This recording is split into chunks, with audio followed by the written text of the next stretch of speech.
Hello everybody and welcome to this recording of a webinar that Rob Hailstone and Peter Ambrose and myself did when we discussed the report of the Bold Legal Group Pricing and Confidence Survey 2024. A big thank you to the sponsors PEXA, who made this survey possible by putting up the funds so that we could do the research. Over the next hour or so, once we get into the recording, you'll see that Rob, Peter and I discussed what was going on in the residential property sector and how some of the issues might be addressed. I hope you enjoy this. If you haven't had a copy of the report and you would like it and you're a Bold Legal Group member, please do contact Rob Hailstone. Alternatively, if you're not a Bold Legal Group member and you'd like to have a copy of the report, please contact me, Shaun Jardine at bigyellowpenguin.co.uk. And if you've got any questions arising from the report or survey, please do drop me a line. I'm always happy to have a chat. Hope you enjoy the next hour or so.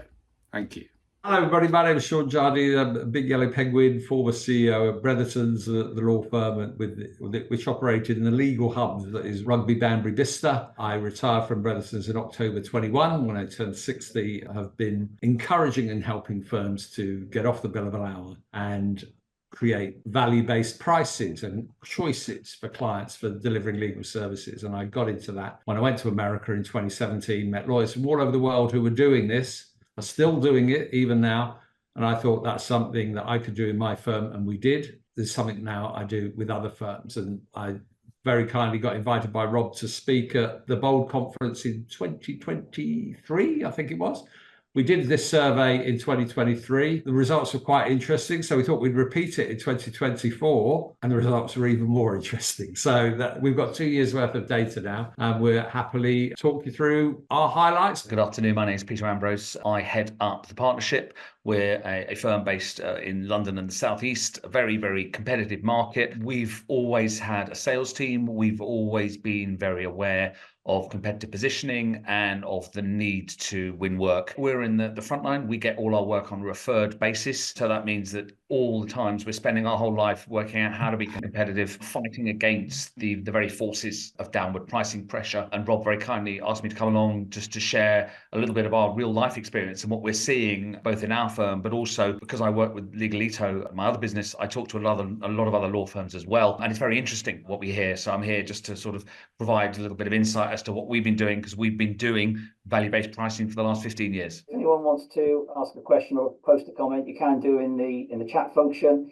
If you want to speak, I don't necessarily want to listen to Shaun and Peter all the time, please raise your hand and I'll try and get you in on a speaking bit. I'll do my best to make sure all the comments and questions in the chat are dealt with. I hope that everyone's received a copy of the survey so far. If not, please put your email address in the chat function. We'll get one over to you. I'm not sure what's happening. One person's already posted something in the chat saying, I'm not joining with a camera for stress reasons. I think what they intend to do is switch off the camera on me, not on themselves. So I'm afraid I can't help that. So looking at question 7 in the survey, gents, how important is it that pricing policies are clearly defined, understood and adhered to by everyone in a firm?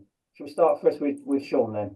It's absolutely vital importance that when people join your firm, that the pricing policies are defined and understood by people. We only had yeses of this of 54%. When I designed the survey, I always had sometimes it would be not at all, and sometimes it would be to some extent. And that gives you a bit of wiggle room to say, well, I'm not really sure, just maybe we do.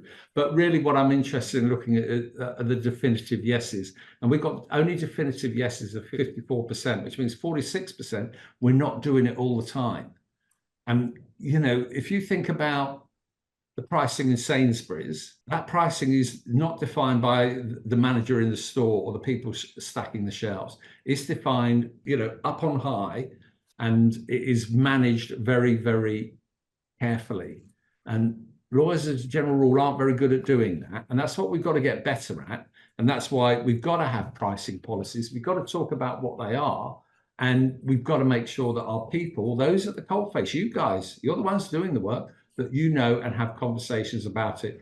And I'm sure when we get on to pricing individual matters, I've got a great war story that will illustrate about how bad pricing can be across teams. Just quickly for the more stupid amongst us, i.e. me, what is a pricing policy? Can you just briefly explain that? It could be no more than, this is how we do things around here. This is what our charging structure is. This is how we work out our base costs. This can be when we're very, very busy, we can, look to up our work because we need to turn it off because we don't want to have our people falling over. It can be just, this is how we do things around here. Quite often firms don't even have that. A new starter will arrive. You tell them, certainly I was a litigation lawyer, you tell them their hourly rate and you let them get on with it. And that's it. That's about as far as the pricing policy goes. If you leave it to people to do what they've always done, they might, I came across one property lawyer that I had working for me a number of years ago. She was doing things for 50 quid. And then by the time you've opened the file, done the money laundering check, done the conflict checking, opened it, closed the file again, guess what? On £50, you do not make any money. And it was just, can we stop doing these things? And she thought I was quite brutal by saying, no, we don't do that here. And she said, that's what I've always done. Well, not if you're working for me, you're not. So Peter, what's your view on pricing policies, etc.? I spent years in the sales business, and there were two rules that I had. One, if you discount, you've got to sell more. And B, if you don't know the price of what you're selling, it's going to be really difficult to sell it. The general principle is a simple pricing model is a good pricing model. I see too much complexity in what people are doing. And if you introduce complexity, it makes it very difficult to communicate that to prospective clients. Clients like simplicity, they like transparency. I personally don't like complexity. So for example, we have a tiered model of we have 4 tiers. Basically depends on the price of the property. It's really simple. It makes it easy for our sales team to be able to communicate it, but it also means that everyone throughout the firm knows exactly what it is. The general principle us being is we don't discount. And I think if you're looking at any policies, I think if I would say to any law firm owner, get rid of flexibility, get rid of choice, because you might think you need it, but all it does is cause confusion. And we've never done it that way. Our win rates are about 47% on that. You might say that's low, that's high. Our price point starts at about 2,200. So at that sort of price, I think that we've certainly got a model that works, but simplicity is key. Going to question 10, in the survey.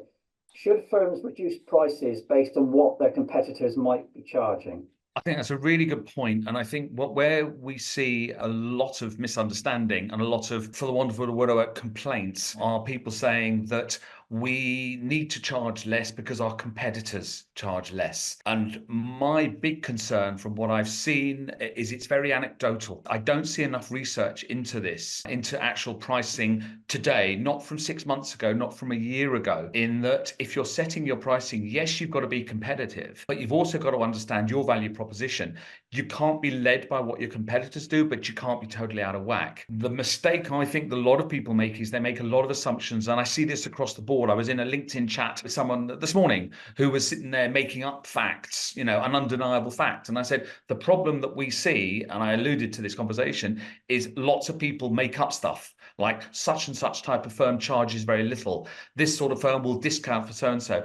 And yet how often do people mystery shop? So we mystery shop once a quarter. The key to it is knowing who your competitors are. That's the other mistake that people make, is they assume that they're competing with the whole world. Well, of course they're not. You need to understand who your competitors are and price against them. So for example, if we were seeing stuff online, we don't compete with people online typically because of the way that we win our work. So there's no point in me saying, oh, I can go to a website. You see a lot of people saying this. I can go to a website, I can see them charging $6.99 headline, and then they salami slice it and add things up and so forth. You've got to be really clear. If you're going to be competitive, and you should be with your competitors, you do need to be aware of competitive pricing. But for goodness sake, check it first. I don't think there's enough of that going on from what I've seen. Let's just hear from someone else. Grant, if you'd like to unmute yourself and let us know who you are, please. I'm Grant from Steam Rimmer Solicitors from the South Coast. I'm a partner in Colt. I'm always really interested in pricing conversations, obviously. Peter, so how do you win your work? Is it to pick up the phone and then you demonstrate that value? Because you are quite expensive by the sounds of it compared to us. So you have this your salespeople are getting across the extra value that you guys add,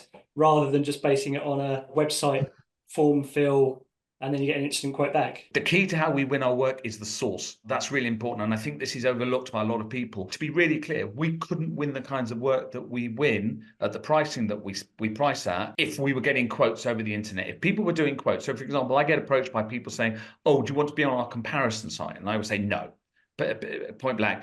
The only way that we can do this pricing is on personal recommendation. So 100% of our business is personal recommendation, whether that's from an estate agent or whether that's from a client. So what happens is we get people referred into it. It is purely warm leads. We don't get any. I can count the number of inquiries we receive genuinely over the internet on the fingers of one hand.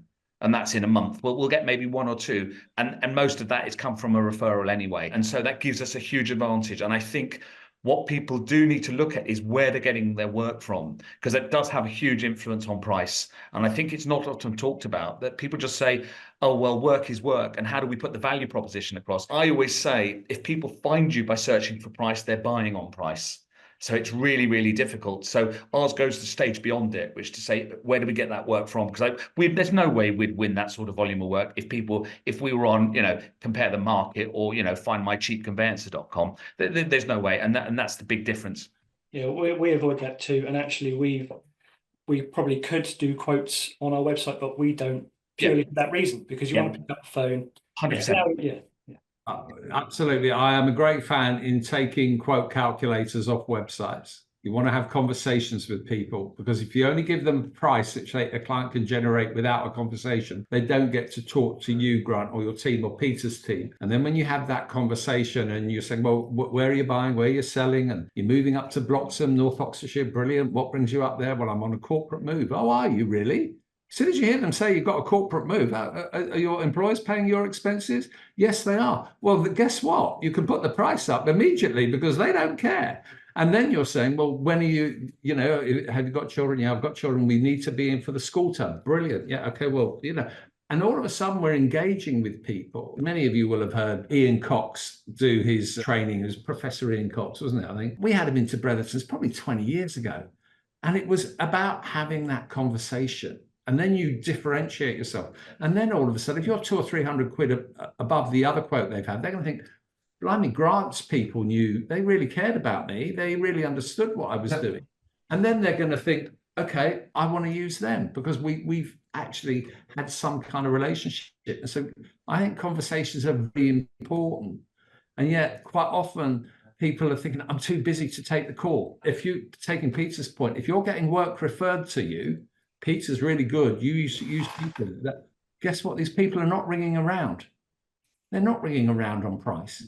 And what I think lawyers particularly are guilty of is assuming everybody cheap. They don't. When LexisNexis did a survey, it's called the Riddle of Perceptions. I'll happily send anyone a link to it. When you looked at what clients want, the first thing they want, the number one thing of 14 features is to know that their lawyer understands their matter. Price is 8th on that list. I used to do that. I used to ask why they were moving. Are you moving for a job, school changes, death, divorce? And then you can show some empathy with the client and understand that. And you've engaged with them on a human level. We've just put up fees again today. We only put them up 4 weeks ago, but this time more significantly due to workloads. I'm now stressed on the impact of this.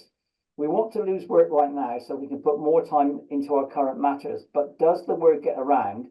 And then we are strapped with, don't go there, they're so expensive. I'm having heart palpitations over this. So we need to help this person, please, guys. What I would do there is congratulations. You've taken a step of putting your prices up. You've got lots of work. Now, it might be because you have historically been too cheap, but you're recognizing the fact you don't want your people to burn out. We need to turn the taps off. And if you're telling people, well, look, we are absolutely rammed at the moment. We cannot deliver the excellent levels of service that we aspire to do. So we're putting our prices up because we need to turn the taps off a bit. That's not a bad thing. What's that doing is showing you really care about the service levels you give. And we're not prepared to compromise on service because that's what we're all about. If these are estate agents who you're worried about, just say, look, we're so busy, we're so popular, we're rammed at the moment. That's why we're not taking anything else on. Or you might want to make sure that you are making sure that they're clients that you want to keep. Yeah, and I think you're going to get a reputation for being the best in the area, not the dearest in the area. I totally get where they're coming from. We're lawyer-led as a firm. My other directors are lawyers. When I said I wanted to stop doing the work, there was genuine panic amongst my colleagues, like genuine, oh my God. And in the end, I rarely pull the MD card, but I did. But I completely understand where they're coming from. And it's very easy for us to say, Oh, don't worry about it. I see that Zara you've put on there. You need to value yourself. That's great, but not when you're worried about this big behemoth of this organization that you've got to feed in the future. And I think what it comes down to, it's not about valuing yourself or anything like that. It's about self. It's about belief. It's not about the value. It's you've got to believe that this will be okay. And the problem that you have, especially with lawyer-run firms, is that, and we're exactly the same. You start with death and work backwards. You go, oh my God, it's going to be absolutely disastrous, and any kind of mistake I make will be a huge problem. I think you should be worried about that. And I think that it all comes down to confidence. And I've just seen, actually, if I can butt in, I've just seen come back about losing a particular agent referral. I've built my business on agent referrals. Okay, 65% of my work comes from estate agents. And if I can give you any advice, okay, is agents have very, very short memories. You'd be amazed. You've got to have the patience. You've got to have the confidence. But we've had the number of people who have come to us and said, your service is absolutely dreadful. We're never going to work for you again. We're never going to refer to you again. And they do. But it all comes down to belief. You cannot worry that you're going to lose a referrer. And our lifeblood is referrers. I mean, I don't want to make, but as soon as you start getting trapped into that, it will stop you making the right decisions. And as Shaun said, you have made the right decision. What you've got to follow it up with is to say, it's the right decision and it will be okay. You'd be amazed what a phone call or a visit does to an agent. We've had people that don't refer to us for like 3 months, okay? And you call them up and you go and see them and they go, oh, you know what? We really liked you guys. We just forgot about you. So I get it, and they will start referring. They will, but you've got to hold it together. And I take your point, but you've got to have faith. And I think if they go somewhere else, they will usually find that service is not what they want. Yeah. So yeah, hold your nerve. Do you pay referral fees, and if so, in what circumstances? Absolutely. We pay referral fees on about just over half.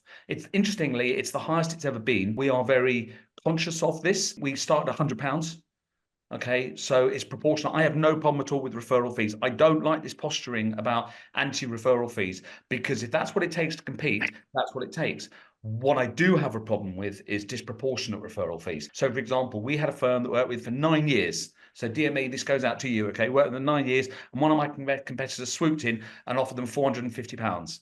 Okay, and they said, sorry, it doesn't make sense for us to do that, to work with you anymore. And they dropped us, and they did. And for 6 months, they dropped us and we didn't move. In the end, we said, well, look, we'll come to an arrangement. We actually went up to 150. And that was enough to tilt the balance, but it was more about psychological more than anything. So we pay up to £150 maximum. The majority of our stuff is £100. It's a low figure. Why do we do it? Because they are saving us sales cost. And we talk about this win rate of 47%. We wouldn't get that if we didn't have these referrals. So I don't like it when people say referral fees are bad. They can be misused, as we've seen. I had someone saying, I've got to refer to this particular panel because if I didn't, it would be financial suicide. His exact words. I've never forgotten them. It's about 5 years ago he told me this. I've never forgotten this. He said, the service we get is terrible, okay? But I can't stop referring because it'd be financial suicide. And at that point I said to him, I said, well, your business is structured wrong then. If your business is based on making money off something that you don't do, then that's tricky. But I just couldn't work with them. So that's where that came from. But yeah, referral fees, as I say, if it gets you the win rate, it's worth it proportionately. Shaun, any views? You've got to decide your business model. Peter's got his business model. He's talking about cost of sales. You've got to work out how much it would cost. You know, there'll be people on this call here that I'm sure have got business development teams. They're not free. They come at a cost. And so you just got to do your numbers and work out how you want to run your business. When I was running Brederson's, we didn't pay referral fees. As a result, a number of agents never referred work to us unless one was always, if this is quite a mission critical one, we think it's quite hard and we know your team is really good. So therefore we don't want the £100 that badly. And that used to always think, so, well, you know, if we're gonna get the complicated ones, or we're gonna get the ones that are mission critical for them as an organization, that's fine, because we were pretty good at what we did. Do you have a service level agreement in place? Absolute waste of time. No, I wouldn't even consider it. Waste of time. Do they ask for one? Anyone that talks about SLAs, you just need to walk away and say goodbye. Either you want to use us or you don't. SLAs are ridiculous. I've been in the business too long, all right? Okay, SLAs, you must do such and so by so and so, yeah? You must return calls within 4 hours. And if we don't, what are you going to do? Come around with a baseball bat? Come on. Nah, it's ridiculous. And it really irritates me, okay? The only way SLAs have got value is if there's a penalty clause, and no one puts penalty clauses into SLAs unless it's a major contract. So anyone signing an agreement with you may as well sign any agreement, referral agreement that's got SLAs in it. Trust me, you can ignore it. Honestly, if this is the work you want to do. That's probably one of the clearest answers I've ever had to any question, I think, Peter. Okay, so no is the answer there. Can Peter and Shaun talk through the 4-tier pricing? So I think Matt's referring to the gold, silver, bronze things there, probably. I'm a great fan. Matt knows I'm a great fan of giving price options. Okay, gold, silver, bronze, whatever you want to do. Think of it, we have choice in our lives all the time. Our car wash menus, our wine lists, our mobile phone contracts. When we get a plane, and I go to Cape Town every year, I get on a plane in Heathrow and I get off the plane in Cape Town. Everybody on that plane gets that same competent service of getting you from Heathrow to Cape Town. However, depending on where you're sitting in that plane, depends whether you turn left and you get smoked salmon blinis and glasses of champagne when you turn left, or whether you turn right and go to the other end of the plane and you sit down and you know it's going to be 45 minutes before you get a pot of Pringles and a can of warm beer. All I'm saying is we can offer our clients choice. Now, when we did this question about offering these kind of options, it was quite interesting about, if I'm honest, you're really negative about it and you don't like the idea of doing this. And people will say, all of our clients need a gold service. No, they don't. They all need a competent service getting off the plane in Cape Town. If David Beckham was to ring up your firm and say, would you do my conveyancing? We're thinking of moving. Are you going to say, David, would you mind jumping in your car, coming down to our office and bringing your ID? Or would you think, actually, David, I'll jump in my car. I'll come to you. I'll sit down with you in Victoria and look at your funny little barbecue out the back of your garden and all that kind of stuff. And you would position your price accordingly.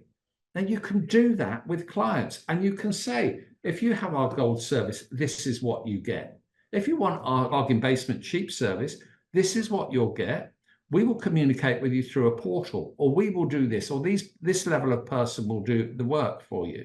If you want a partner-led service, that's going to be a variable. You want us to drop everything and do it for you tomorrow because it's going to be a contract race, we're going to charge you more. But we avoid these conversations. Now, 9 times out of 10, we've avoided the conversation because someone's got a price off a web portal and we've left them with a menu of extras that we're going to charge and tag on. And I did a piece of work for today's Conveyancer magazine where I asked and surveyed law firms about how many extras they had on. I got bored of this piece of work after I'd found 120 extras you guys charge. Okay, God almighty, really? And I see Grant shaking his head there.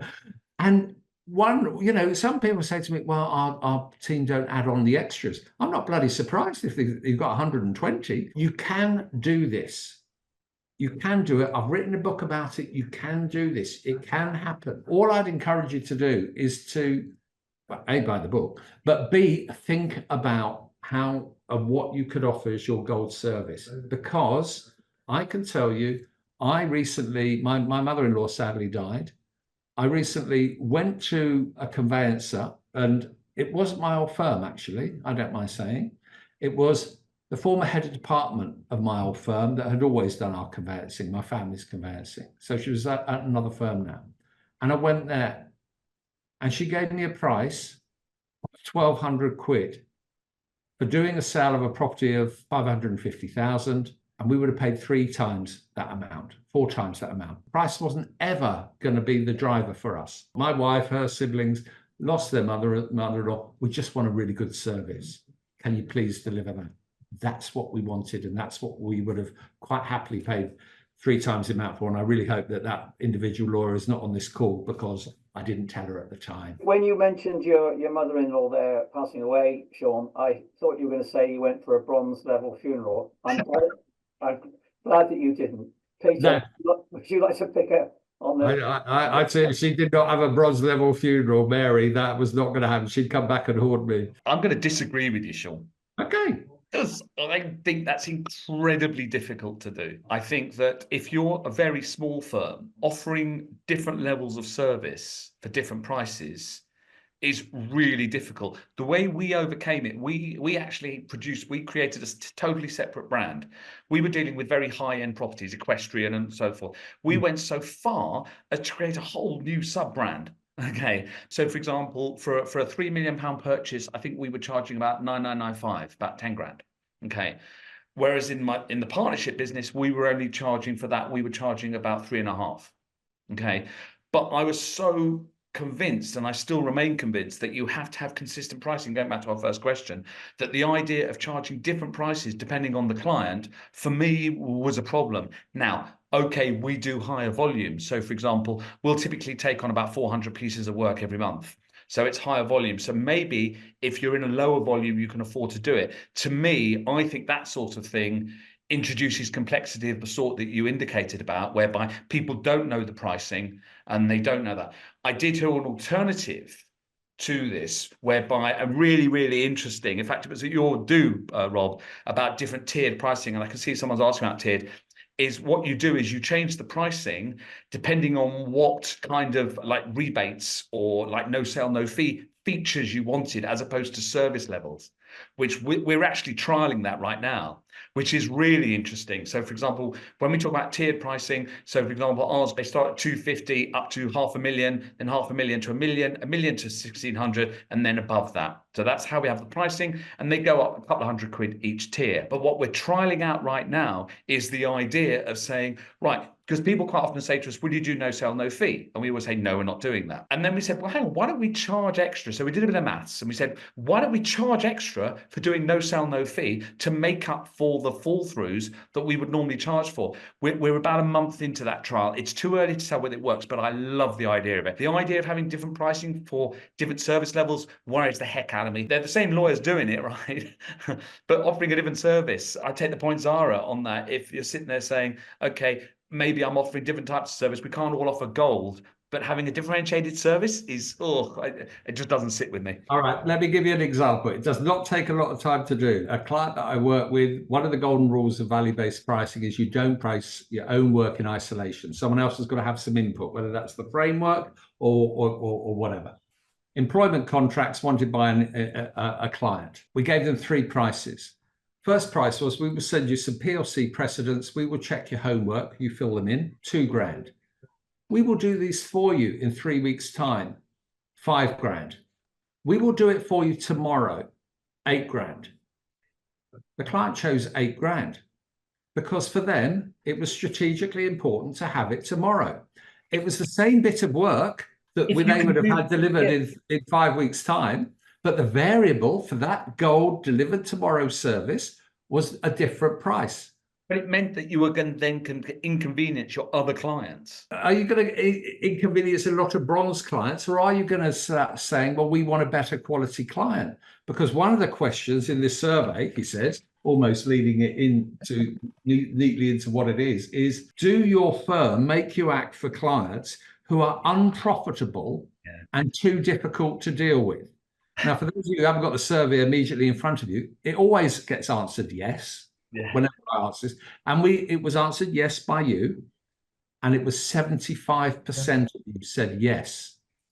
Now, I've done this with firms. When I work with them, I give them all the survey. We survey all their staff. The lowest in a law firm I've worked with is 53% of the staff saying yes.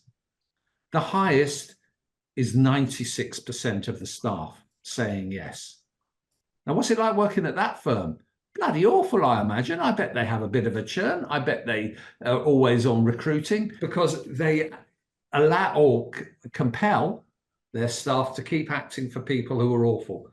And I can tell you that when you start sacking clients, or I call it deselecting in the book, your people, A, will love you for it, and B, will wonder why you didn't do it earlier.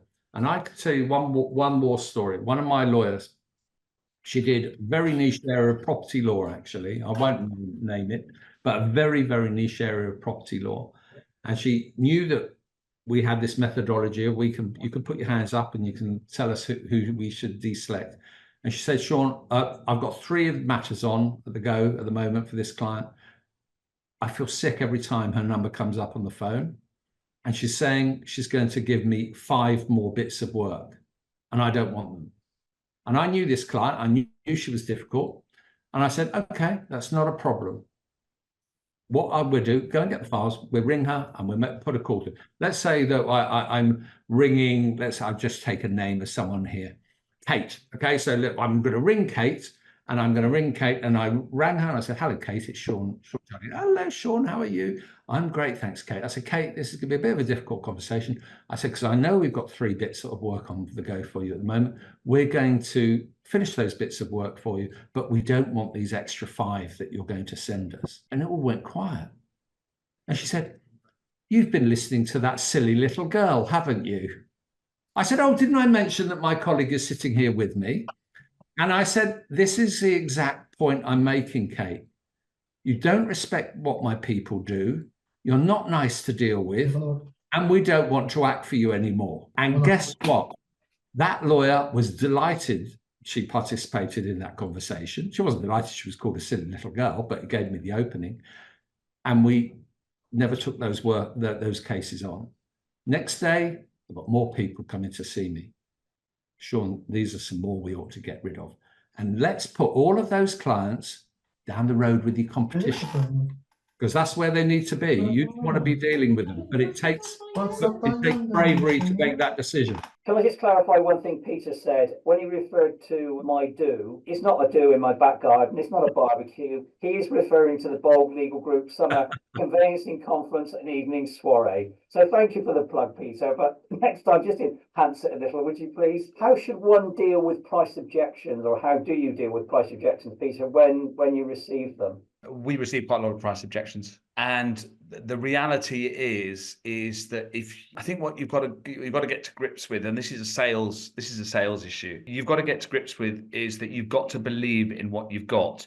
And if you then try and push past that objection, it's really, really difficult. One of the most common bits of question we get asked, is that the best price you can do?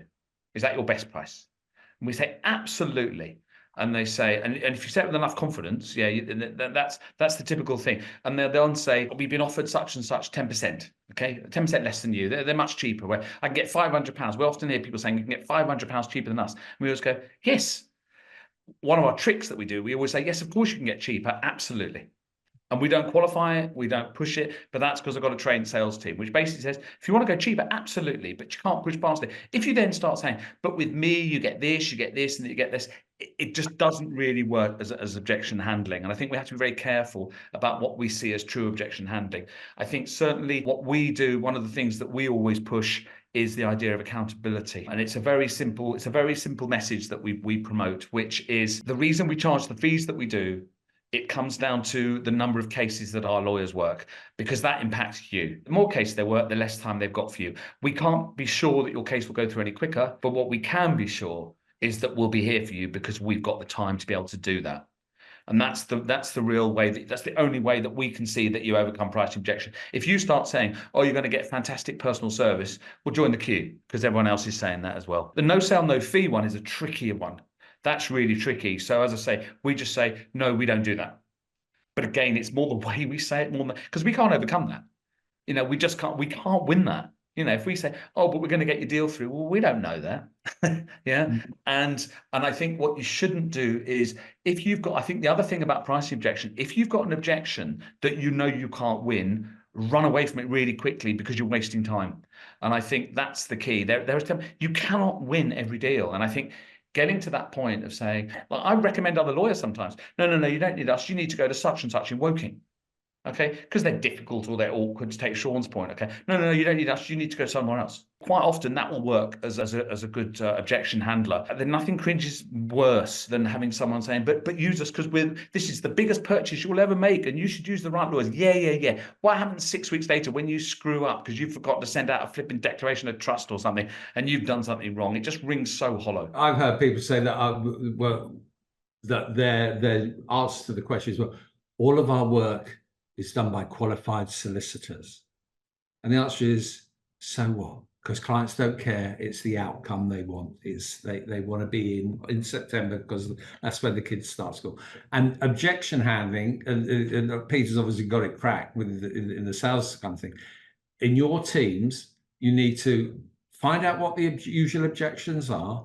You talk about them in your teams, you brainstorm them, and you come up with some standard answers and responses to that, and keep collating your big books of usefulness, because you'll have junior lawyers who think, I don't know what to say.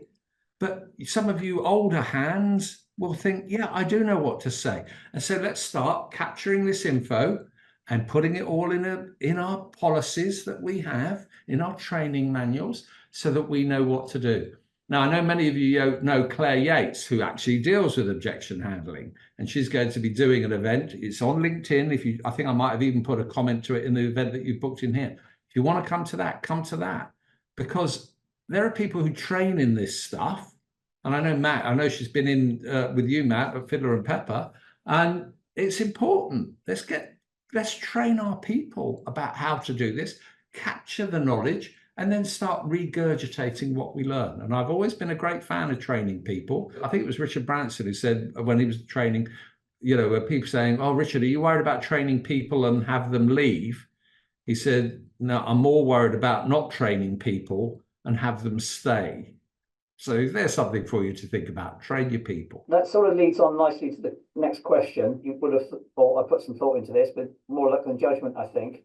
And you've partially answered it, I guess, but should conveyancers be trained in order to quote fees, or should they leave that to in-house specialists? Can you train everybody? The thing when it comes to pricing is don't let people who are bad at pricing price. And one of the survey questions we asked here was, would you like your pricing to be dealt with by other people? And the response for some of them was yes. And that might be fine. Well, you might be a brilliant conveyancer. I will let the pricing being dealt with by someone else. I've come across lawyers in my career that are awful at pricing. They just want to do the work. They love doing the work, but they're awful at negotiating a price. So it's going to be horses for courses, the answer for that. And if your business model is, I've got an onboarding team who price everything, et cetera, we want to take that away from my troops, fine. But there'll be some lawyers who say, no, I don't like that. I like to be involved in the process. This is never one size fits all. It's what is the size that is going to fit your business. So you've got to base that on the individual personality of each person in the people. Absolutely. My personal view is it seems to be that everybody thinks that lawyers have superpowers.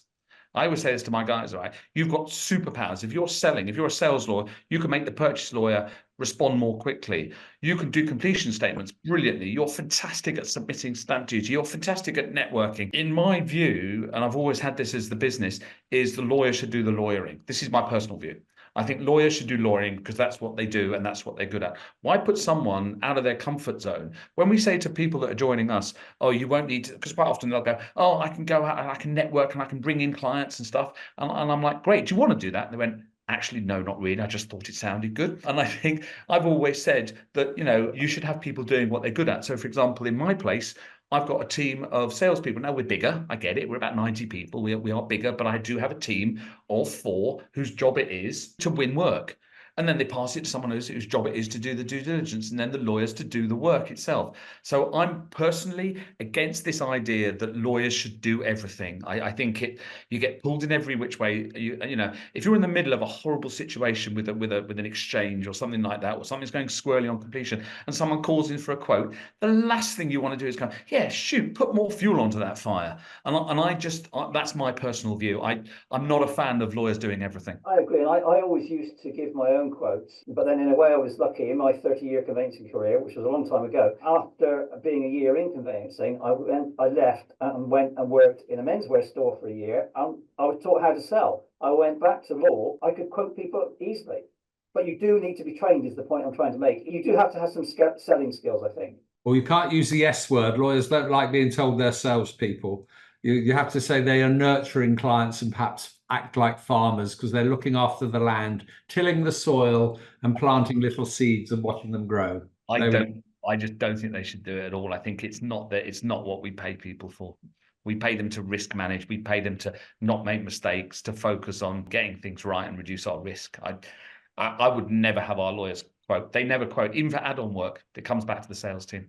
You know, another I need a lease extension, back to the sales team. That's my view. But I'm very anti because I want to stay focused and not feel the pressure of having to win work. I just personally don't like it. Peter, how often do you review your pricing? And Shaun, how often should pricing be reviewed, do you think? That's a really good point. And I can see actually there's a question there about actually managing capacity by price, by raising price. We've never done that before, interestingly, but we did 6 weeks ago. We were hitting capacity problems, not because of high volumes, but the nature of the work was suddenly we found ourselves in a whole sticky mess of things being an absolute pain. And we've never done it before. We did it about a month ago and we doubled our leasehold price. And I thought, gosh, I've never done that before. So it felt a bit wrong, but I did do it. To answer your question, Matt, it didn't have a huge amount of difference. Where we managed capacity was actually by turning away types of work. So, for example, we found it didn't have as big an impact as just turning away the work in the first place. We review our pricing not that often, once every 6 to 9 months, if that. But this was, so for example, we reviewed our pricing because when it came to July, August, we had a horrible July and August, just because everyone was cross and we couldn't manage capacity. So we weren't through the roof, but it was just horrible. And then we did review our pricing and we said, okay, we'll need to put that up. So for example, Building Safety Act, we did actually go out and we looked at that and we actually doubled our pricing with BSA as well. It may not be high enough because there's so few people doing it, which again, supply and demand as well. It's really difficult, but I don't know, unless you go extreme. I was talking to a firm down in Bristol last year and they doubled their pricing and it didn't have much of an impact. So I don't know. If you've got a part of creating a pricing methodology is to create a framework and permit your people within your organization to raise issues about pricing and change their pricing, sometimes even case by case. Now, I know a load of you will be going, how dare he say that? Now, I can tell you that if you create what is a lawyer scoring matrix within your own head, and there's loads of questions you can pull through, but I'll tell you the ones that I like best, right? We was working with a firm that had a probate. The partner came to me and said, look, the probate calculator, which was an Excel spreadsheet, says £6,000. I said, okay, 2 pairs of eyes on every price. I said to her, how busy are you? She said, I'm fantastically busy. That means the price is going to go up. How complicated is this? It's not very complicated at all. Okay, neutral. Can you delegate this? She said, no, I can't delegate it. And I said, really? I said, you're a partner. You've got a team of 15 people. Why can't you delegate this? This is ridiculous. Of course you can delegate it. I was thinking I'm on home ground here. She said, Shaun, I can't delegate this because the 3 siblings have just been in my office. They're arguing over who gets mum's engagement ring because apparently she's promised it to all 3 of them. They all hate each other. And during this probate for £6,000, I'm going to have a conversation on every matter 3 times because they hate each other. That's why I can't delegate it. I thought, fair enough, that sounds a good enough reason.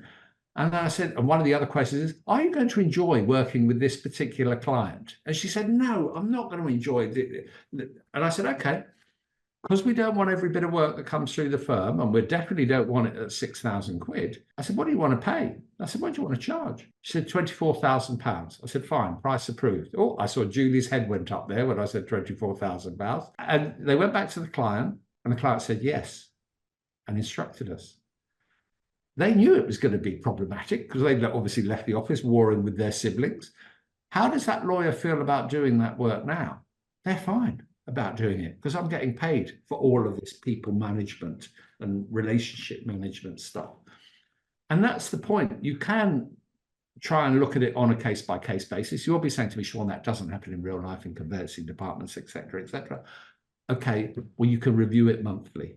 You can review your work levels monthly, so you're not doing it 6 months ahead and then you have horrible Junes like Peter did. You might be when you're looking at, oh, so-and-so's resigned, or this is when the holidays are and the school holidays and half our team are going to be away, that we need to be thinking about upping the price, not losing income, but upping the price to kind of slow the work down at those kind of times. You've got to permit your people to get involved in the process with you, because then you'll start finding out what's really going on in the coalface. And if we've got lots of partners here, do you know what? You might not actually know what's really going on. Sorry to burst bubbles there. I agree with you, Shaun. double pricing, no impact really. Surely there's been an impact on bottom line, an impact on capacity. I guess that happened, Peter. It's early to say with I mean, that was another firm I was talking about. Our firm, we doubled our price with leasehold work. It hasn't had, put it like this, the slight reduction, and it's like 0.3% reduction that we've seen has been more than made up by the increase in the fee. Yeah, more than increase. We want to be a higher fee, lower volume firm, no question. And people are coming because you're providing a quality service and they're prepared to pay for it. Not everybody's walking around in Primark clothes. Yeah. Following up on quotes can be awkward. How should that be done? It should be done. And the survey shows that most of you don't, if I'm honest. Peter, what do your business development people do? Are they following up on quotes religiously? Yeah, 100%, 100%. Yeah. And what do they do? Well, I tell you what we do. I tell you what you shouldn't do as a piece of advice. Okay, as a hard bitten, lots of rejection salesperson, phoning people is really dreadful. Right? I was going to say, following up with a phone call is absolutely dreadful. We have one rule is that you don't follow up with a phone call because people really don't like it. They do like a personal follow up. I don't like the automated stuff. If you want to see the impact of horrible follow ups, okay, go onto a panel firm, go onto a pricing website, okay, and put a request for a quote in there, okay, and you get bombarded by these emails. What we do is we follow up the day after with an email just to say, hey, did you get it? We leave it 4 days, and then we say, and in fact, after the 4 days, we then close it. We do a single follow up. I think you do have to follow up, and it does work, and it's important. But please, please, please, do not think that that's the holy grail, because it really is. And in fact, on balance, certainly following up by phone is worse than not following up. People really don't like it. I think you should always try and do an assumptive close at the end of the conversation so that you're saying, shall we now open a file? Have you heard enough? Can we open a file and go ahead?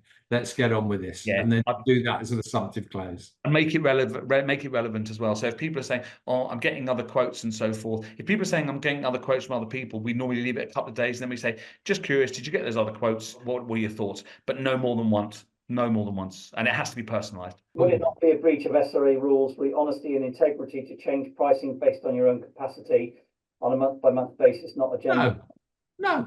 I have to say not. the answer would be no, but no. Okay. Every client is different. Every piece of work is different. You know, you have a look at, some people think that pricing transparency means you've got to put every price on your website so that someone can have a look down it. If you're a Bold Group member, send Rob an email after this and say, Rob, can you send me that email? Oh, sorry, that council's opinion about the pricing transparency regulations, the QC's opinion about how they should be interpreted.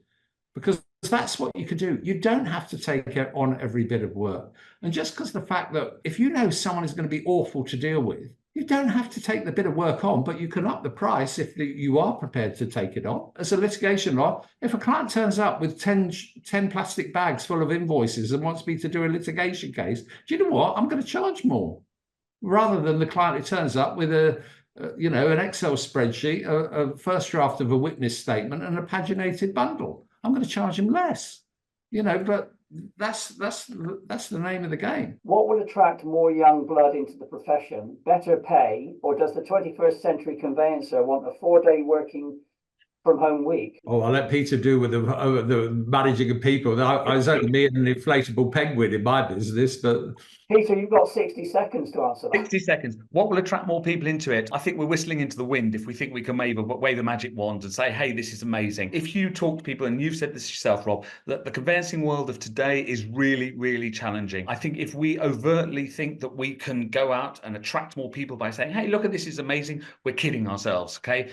The reality is, I talk to lots of NQs, lots of people coming into this, okay? It's the idea of, if someone really wants to do this, I think we need to present environments and produce environments where people are genuinely supported. And what I mean by supported is have lower caseloads. They don't do low price work through panels and so forth, so that they can then talk to their colleagues and go, oh, everyone said it's absolutely dreadful doing this. Well, actually, in my experience, it's been okay. And not all firms are the same. I think that this whole idea that we need more people will find a way. And I always say to candidates, you want to be a property person. If you're a property person, I think you'll always get people that want to do this. There's very little that we can do other than promote the fact that, hey, this is a good place to work. We can't tempt more people into it that wouldn't do it. Should I do private clients? Should I do contentious work? I know I'm going to do conveyancing. To leave with this final thought, the vast majority of people I've ever employed, I've ever spoken to, say to me, I fell into conveyancing. I fell into it. I didn't choose it. So it's absolute nonsense to say that we have any control over who wants to do this or doesn't want to do it. People fall into it. Any last quick thoughts, Shaun? I did a survey, and it's available on LinkedIn, on my LinkedIn profile under articles, where it was, what do the young associates of tomorrow want from law firms? And the Law Society Gazette did an article in April of this year where they were saying lots of people are shunning partnership. They're looking at what we've got and are thinking, do you know what? That's not what I want long term. Peter's bang on. It's about the environment. It's about looking after your people. If you're a firm that have got a policy of I undercut everybody in my town all the time, you're embarked on a race to the bottom. People are going to burn out, and they don't want to work for you. And that's what I would encourage you to do. Look, I was a litigator. Can I just say one thing to you guys? Conveyancing is really, really hard. Okay, it's really hard, and I get that, and it is risky.